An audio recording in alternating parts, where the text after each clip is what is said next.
Sorry about having this be the day after. I know that we kind of ran into some issues at the end with kind of what was going on here. So thank you for kind of meeting me today. Absolutely, we're good. So we're gonna talk about the clinic that we did. Perfect. That I shadowed yesterday. Okay.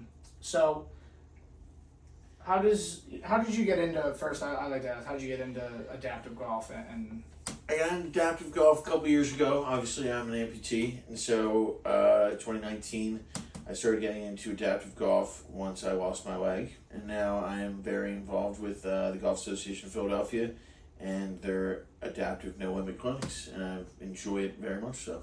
Awesome. Do you kind of feel that like some of the students really like kind of vibe with you since you are also an amputee? I do feel like I have a different connection with all the students, yes, because I am an amputee like them, yes. Awesome. So let's talk about the clinic. Okay. How in your eyes, how do you feel the clinic went? I feel like the clinic went very well. It was one of our largest classes or our largest participants. I think we had 17, 14, something like that. I forget, but it went very well, and I think everyone enjoyed it, and hopefully more adaptive golfers will start to play golf because of these clinics. Awesome.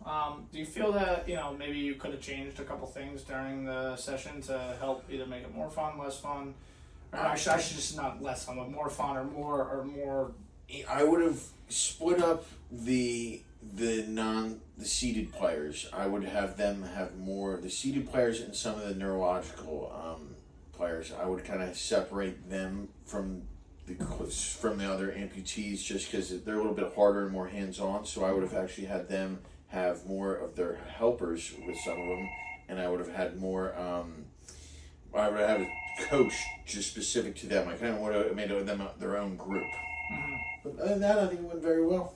Awesome. Well, just one last question.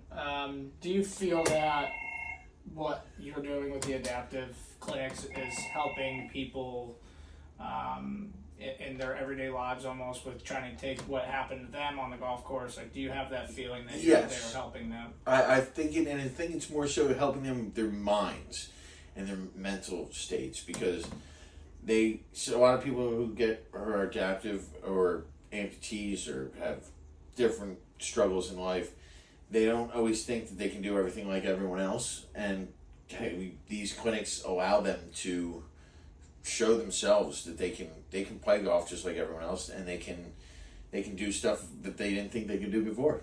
That's awesome. Well, thank you for letting me shadow. You're welcome. It was really cool watching. You did a good job. Awesome. Thank you. You're welcome.